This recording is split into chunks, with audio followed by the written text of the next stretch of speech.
Insulin ഇല്ലേ? ആർക്കാ ആവശ്യം ഇൻസുലിൻ? ഇൻസുലിൻ എന്നോട് ഒരാൾ വാങ്ങാൻ പറഞ്ഞിരുന്നു. അദ്ദേഹത്തിന് പ്രമേഹ രോഗം, അപ്പോൾ അദ്ദേഹത്തിന് കുത്തിവെക്കാൻ വേണ്ടിയിട്ടാണ്. ഈ സാധാരണ ഇൻസുലിൻ നമ്മുടെ ശരീരത്തിൽ ഉണ്ടാവുന്നതാണല്ലോ, പിന്നെന്തിനാ ഇത്?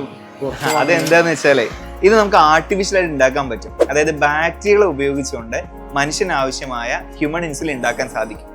അതിന് ബയോടെക്നോളജിയിൽ പ്രത്യേക സംവിധാനങ്ങളുണ്ട്. ഈ ഇൻസുലിൻ ഉണ്ടാക്കുന്ന എങ്ങനെയെന്ന് വെച്ചാല്, നമ്മുടെ ജീനില്ലേ, ഹ്യൂമൻ ഇൻസുലിൻ ജീൻ, അതെടുത്തിട്ട് മറ്റൊരു ബാക്ടീരിയയിൽ നിന്ന് അതിന്റെ പ്ലാസ്മിഡ് എടുക്കും. എന്നിട്ട് ആ പ്ലാസ്മിഡും നമ്മുടെ ജീനും തമ്മിൽ കൂട്ടിച്ചേർത്ത് മറ്റൊരു ബാക്ടീരിയക്ക് വെച്ചു കൊടുക്കും. അങ്ങനെ മനുഷ്യന് ആവശ്യമായ ഇൻസുലിൻ ആ ബാക്ടീരിയ ഉൽപ്പാദിപ്പിക്കും.